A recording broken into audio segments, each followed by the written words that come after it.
আসসালামু আলাইকুম দর্শক। তো আজকে আপনাদেরকে এই চায়না কমলা সম্পর্কে কিছু ধারণা দিব। আসলে এটা দেখতে অনেক সুন্দর, ফলন অনেক বেশি। হাটে বাজারে ফল সহ অনেকে বিক্রির জন্য নিয়ে আসে। আপনাদেরকে হয়তো ফল দেখে আপনারা হয়তো অনেকেই আগ্রহী হয়ে এই গাছটা কিনে নিয়ে যান। আসলে কমলাটা খাওয়া যায় না। আসলে এটার ভিতরে এত পরিমাণে বীজ, আসলে এটা আপনি ধারণা করতে পারবেন না। এমনকি এটার চামড়াটা অনেক মোটা, ভিতরে রস নাই বললেই চলে, কোনো প্রকার রস নেই এবং কি অনেকটা তিতা লাগে এই ফলটা। অনেকে হয়তো গাছে ফল সহ দেখে ছোট গাছে তারা এটা কিনে ফেলেন হাটে বাজার থেকে। আসলে এই গাছটা লাগানো থেকে অনেক সবাই বিরত থাকবেন।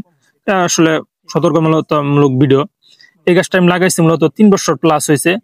তবে এই গাছে একটা ভালো দিক হলো এটা দেখতে সুন্দর, মানে অধিক পরিমাণে ফলন হয়, তবে এটা খাওয়ার উপযোগী না।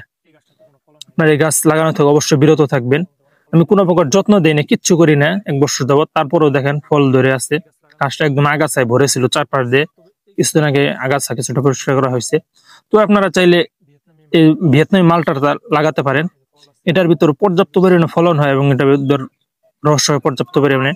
আমার এই গাছে মূলত এখন ফলন একটাই কম, কারণ যত্ন ছিল না, ব্যস্ততার কারণে এগুলোর ভিতর কোনো পরিচর্যা দিতে পারিনি। অল্প কিছু মালটা টিকছে। আর দেখেন এটা মূলত 12 মাসে একটা ভ্যারাইটিস, সিজনের সময় অনেক বেশি হয় আর সিজন ছাড়া অনেকটা কম হয়। তো আপনারা চাইলে এই কমলাটা লাগাতে পারেন। এটা মূলত দার্জিলিং জাত, অনেকটা মিষ্টি হয়। তো এই কমলা থেকে অবশ্যই বিরত থাকবেন। আপনি লাগান আর না লাগান, এই কমলাটা অবশ্যই লাগাবেন না।